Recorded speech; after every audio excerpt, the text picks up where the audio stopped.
Hi friends, இன்னைக்கு என்னோட மாமியார் ஸ்டைல் மட்டன் குழம்பு எப்படி செய்தாங்கன்னு பார்க்கலாமா?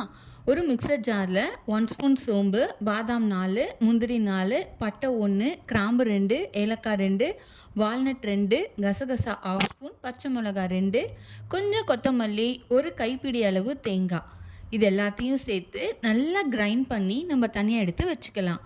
பேனில் ஆயில் விட்டு பிரியாணி இலை, பட்டை, கிராம்பு, சோம்பு 1/4 ஸ்பூன், கறிவேப்பிலை 2 பெரிய வெங்காயம், இது எல்லாத்தையும் சேர்த்து நல்லா வதக்கிக்கலாம். ஒரு 2 மினிட்ஸ் நல்லா வதங்கின பிறகு நம்ம புதினா இலை ஒரு 4லேருந்து 5 வரைக்கும் நல்லா சேர்த்து அதையும் இந்த வெங்காயத்து கூட சேர்ந்து நல்லா வதக்கிக்கலாம். நெக்ஸ்ட்டு இஞ்சி பூண்டு பேஸ்ட்டு, நல்லா வெங்காயம் கலர் சேஞ்ச் ஆகி வந்த பிறகு இஞ்சி பூண்டு பேஸ்ட்டு 1 ஸ்பூன் வந்து நம்ம ஆட் பண்ணி இப்போ நல்லா வதக்கிக்கலாம். பச்சை வாசனை, இஞ்சி பூண்டோட பச்சை வாசனை போன பிறகு இப்போ நம்ம மசாலா ஐட்டம்ஸ் ஆட் பண்ணிக்கலாம். என்னென்ன ஆட் பண்ண போகிறோம்னா, மஞ்சத்தூள் 1/4 ஸ்பூன், தனியாத்தூள் 1/4 ஸ்பூன், கரம் மசாலா 1/4 ஸ்பூன், மிளகுத்தூள் 1/4 ஸ்பூன், குழம்பு மிளகாத்தூள் 3 ஸ்பூன், இது எல்லாத்தையும் சேர்த்து நல்லா வதக்கிக்கலாம். கரம் மசாலா 1/4 ஸ்பூன்றதை நீங்கள் 1/2 ஸ்பூன் கூட ஆட் பண்ணிக்கலாம். இப்போ 1 மினிட் வந்து இது எல்லாத்தையும் நல்லா கலரி விட்டு நெக்ஸ்ட்டு நம்ம தக்காளி ஆட் பண்ண போகிறோம். தக்காளி 2 பெரிய தக்காளியை நல்லா பொடி பொடியாக நறுக்கி வச்சுருக்கிறோம். அந்த தக்காளியை ஆட் பண்ணி இப்போ நம்ம பொறுமையாக நல்லா வதக்கலாம். ஆஸ் யூஷுவல் எப்பவும் போல் ஆயில் பிரிஞ்சு வர வரைக்கும் இந்த மசாலா கூட சேர்ந்து அந்த தக்காளியும் நல்லா வதக்கிக்கலாம். மட்டன் குழம்புக்கு தேவையான சால்ட் ஆட் பண்ணிக்கோங்க. நாங்கள் 1 ஸ்பூன் ஆட் பண்ணோம். உங்களுக்கு தேவையான அளவு நீங்கள் சால்ட் ஆட் பண்ணி கொஞ்சம் வந்து நம்ம மட்டன் வேக வச்ச தண்ணியை கொஞ்சமாக விட்டு இப்போ நல்லா வந்து கலந்து விட்டுக்கலாம்.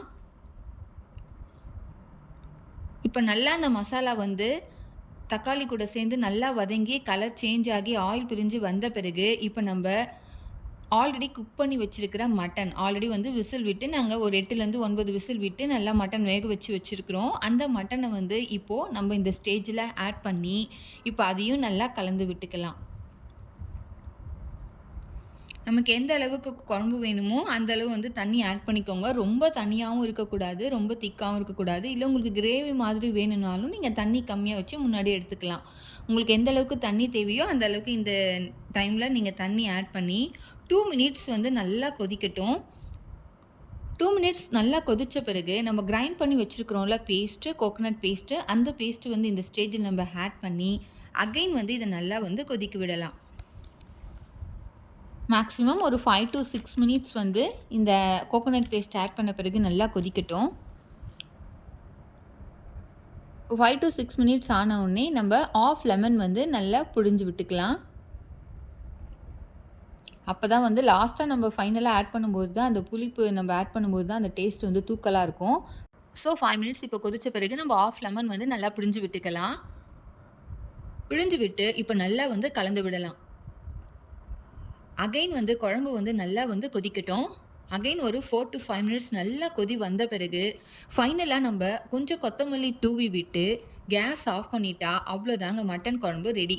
என் மாமியார் மட்டன் குழம்பு மட்டும் இல்லை, எல்லா நான்வெஜ்ஜுமே செம்மையாக செய்வாங்க. அதான் உங்களுக்காக இன்றைக்கி மட்டும் அவங்கள மட்டன் குழம்பு செய்ய சொல்லி கேட்டோம். செஞ்சு கொடுத்துட்டாங்க. ரொம்ப சூப்பராக இருந்துச்சு. நீங்களும் கண்டிப்பாக இதை ட்ரை பண்ணி பாருங்கள்.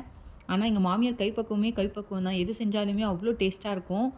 ஸோ வீடியோக்காக இன்றைக்கி மாமியாரை செய்ய சொல்லி இன்றைக்கி அவங்க கையால் சூப்பரான நாங்கள் மட்டன் குழம்பு சாப்பிட்டு என்ஜாய் பண்ணுவோம் ஃப்ரெண்ட்ஸ். நீங்களும் ட்ரை பண்ணி பார்த்துட்டு எப்படி இருக்குன்னு கமெண்ட்டில் சொல்லுங்கள். தேங்க்யூ, பாய்.